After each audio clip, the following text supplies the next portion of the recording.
Unang-una na syempre, wag natin kalimutan itong energy ng swerte, good luck, good fortune. Pera ito guys, no? Swerte kayo sa pera. Second half ng 2025, swertehin kayo na sa pera, mga kapiksi, no? Magagandang changes, mga magagandang pagbabago yung nag-aantay sa inyo. Ito'y kasaganaan, pagpapala, biyaya, mga kapiksi. Maraming pera sa paligid nyo guys, no? So, kashing-kashing ito, swertehin kayo, maganda yung daloy ng kaperahan sa inyo. Especially guys, no, na nakikita natin na magkakaroon ng movement talaga. Sabi ko nga sa inyo, di ba guys? Makatanggap kayo ng good news, especially doon sa mga nag-a-apply sa abroad or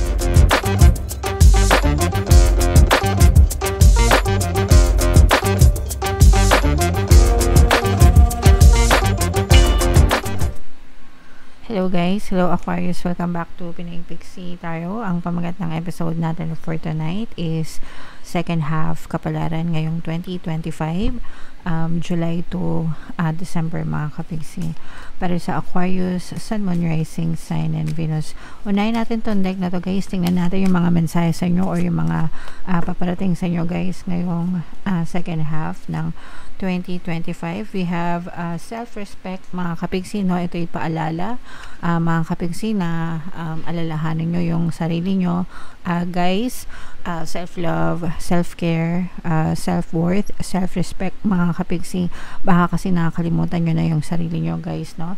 Especially kapag may mga pinagdadaanan tayo sa buhay mga kapigsi. Kung masyado kayong busy, masyadong abala, there are times na inuuna natin yung ibang tao kaysa sa sarili natin mga kapigsi. So this is a reminder na wag nyong kakalimutan yung sarili nyo guys, okay? Another message, Aquarius, we have yin and yang. Ibig sabihin nito guys, ibalanse natin, no, yung ating pamumuhay.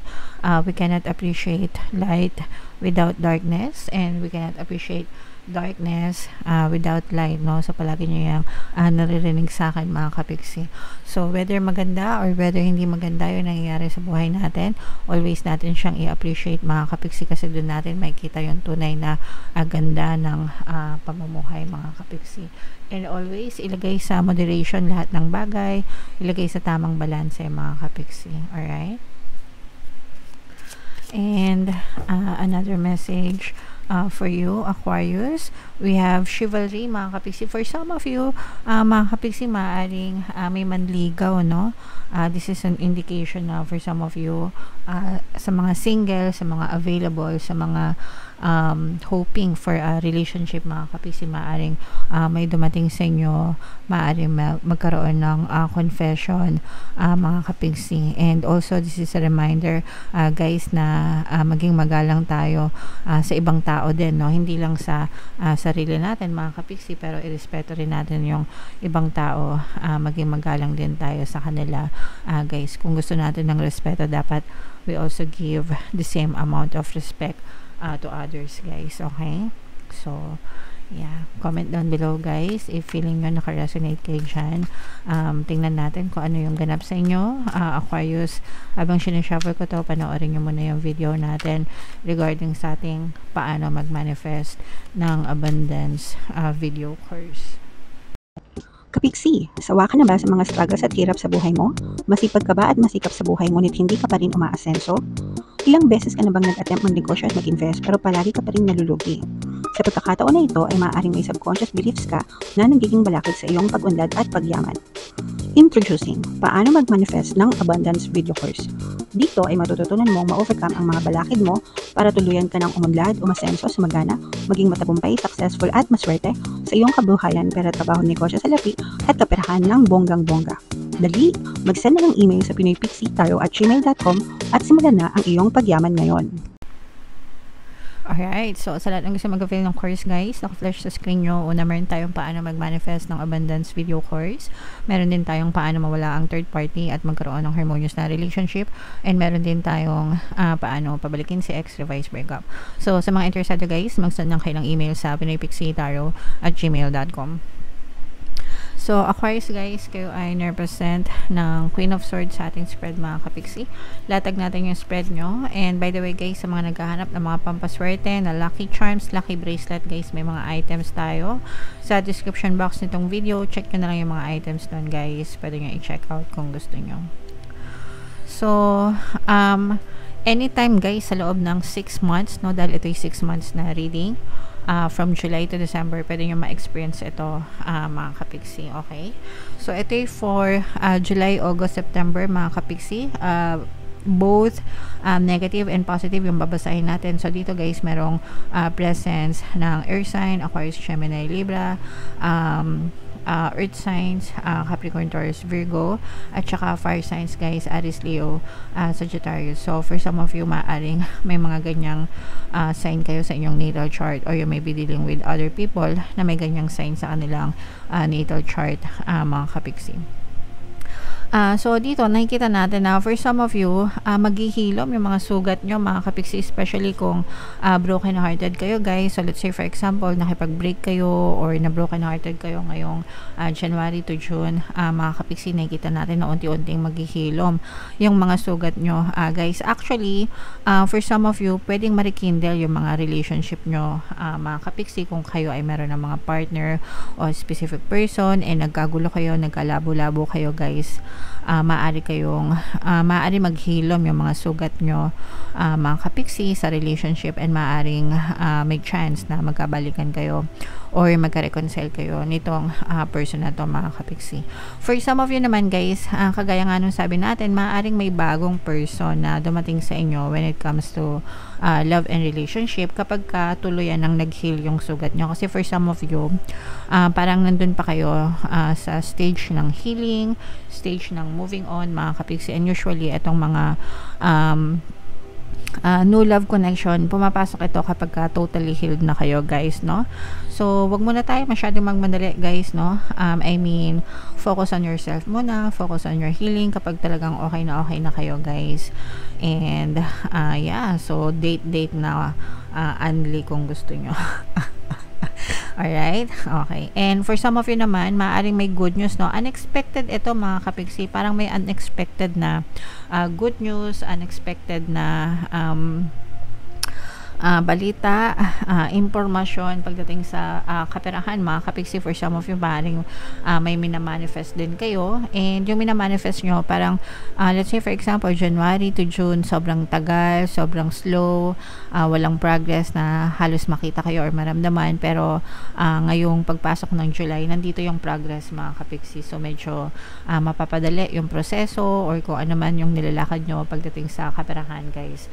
Whether nag-a-apply kayo ng trabaho or nagpa-process kayo ng loan or nagpa-process kayo ng work visa or whatever guys, pero nakikita natin na magkakaroon niya ng progress, and soon guys, makakatanggap din kayo ng magandang balita tungkol dyan sa kaperahan na yan, okay? So i-mind nyo na yan guys, itong mga reconciliation na to, healing. For some of you guys, no, I have to say na kung meron kayong mga sakit, karamdaman, mas nagiging ma-okay na rin yung pakiramdam nyo ngayong second half. Pero pagdating sa health guys, no, always kayong magpakonsulta sa mga doktor, manggagamot. Yeah, sila yung pinaka the best dyan guys. And ito guys, no, i-mind nyo na yung mga good news na yan sa kaperahan, mga kapiksi. Wow! So what else guys? Tingnan pa natin. Grabe ito, mga kapiksi. So, nakikita natin yung mga magaganda, no? Na pumapasok na, wow, grabe. Puro wow. Okay. So, again, no? Wow!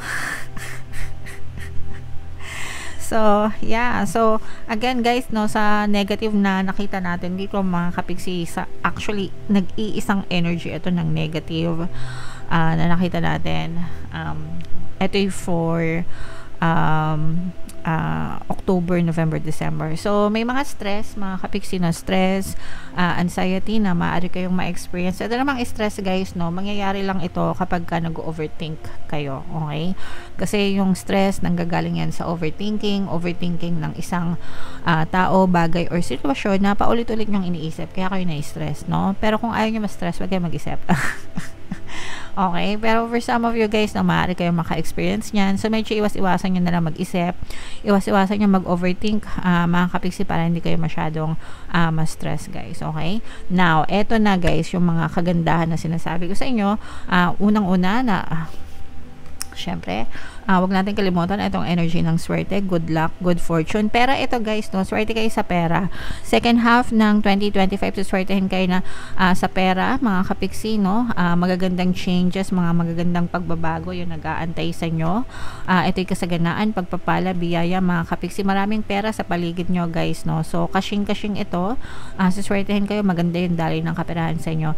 Especially guys, no, na nakikita natin na magkakaroon ng movement talaga. Sabi ko nga sa inyo, di ba guys? Makatanggap kayo ng good news, especially doon sa mga nag-a-apply sa abroad or nag-a-apply anything, basta may movement mga kapiksi.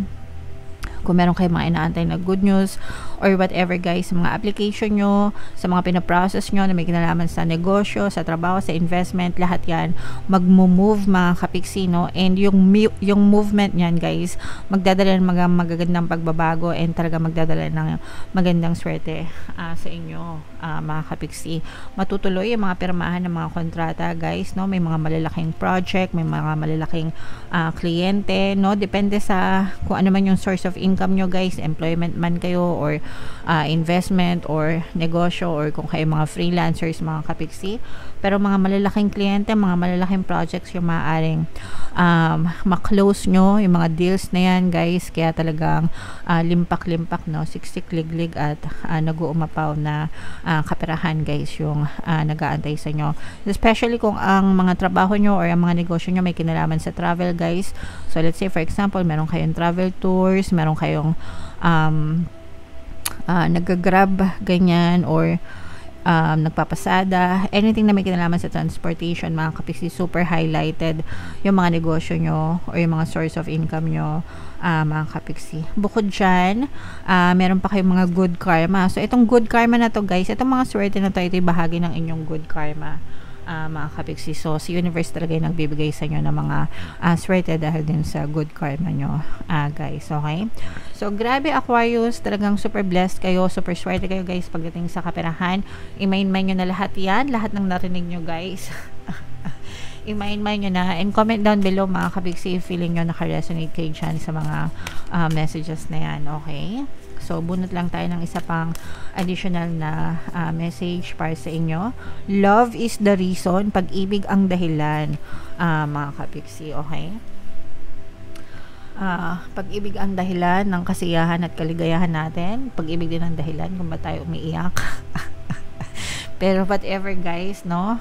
Pag-ibig mga kapiksi. Each person in your life is there for a reason. And that reason always has something to do with love, okay? So, lahat ng person sa buhay natin, mga kapiksi, whether partner natin yan, romantic partner, kaibigan, pamilya, kakilala, whatever guys, there's always love there, mga kapiksi. Yun yung reason kung bakit nasa buhay natin sila. Guys, it's to tell us or to teach us how to love properly, how to love unconditionally, how to love tawag dito platonically, diba, romantically, whatever guys, pero love, okay? Alright. So yeah, comment down below guys if feeling nyo naka-resonate kayo and lahat ng magaganda, no guys, lalo na yung mga swerte sa kaperahan, talagang i-mind nyo na yan sa comment section mga kapiksi. For more tarot readings guys, ito yung playlist nyo. Ito naman yung ating success stories ng paano mag-manifest ng abundance video course. Thank you for liking, sharing, and subscribing. See you next time. I love you all mga kapiksi. Have a nice day. Bye-bye.